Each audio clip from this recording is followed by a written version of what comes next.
Well, if the Porsche was the winner, the Mercedes is the shocker. Like, what is this thing doing here? The sight of this luxurious barge launching like that is laugh out loud hysterical. And then the fact that it out-accelerated an M5 and an RS6 is just absurd. We love it.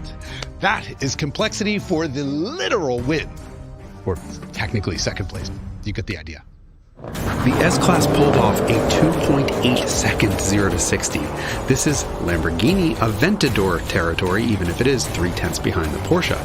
Mercedes conventional automatic has a multi-plate wet clutch pack in place of a torque converter, so it all starts with a clutch dump that's almost as violent as the Porsche's. The only shift you feel is the second transmission's shift from first to second at around 78 miles an hour, which takes an eternity and interrupts acceleration so violently it genuinely feels like the engine just exploded. Yay for complexity. Try explaining that to your backseat passenger.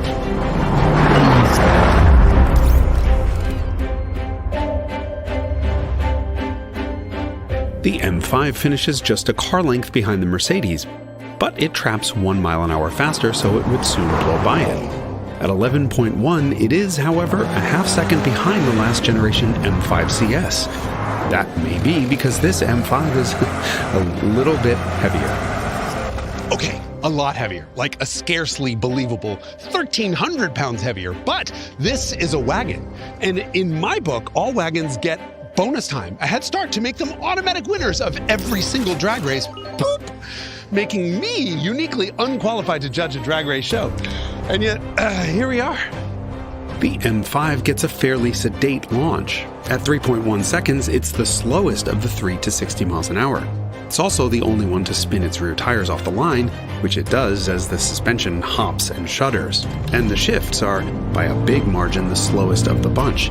It's fast, but it really feels like someone apparently screamed pencils down before this fast wagon was fully baked.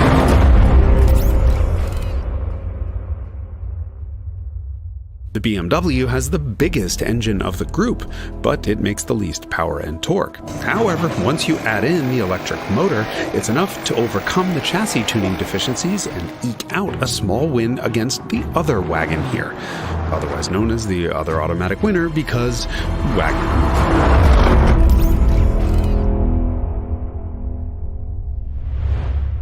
The Audi's V8 actually makes the most power of any of the engines here, but there are no electric motors to add to that 621 horsepower. So the final figure is just 620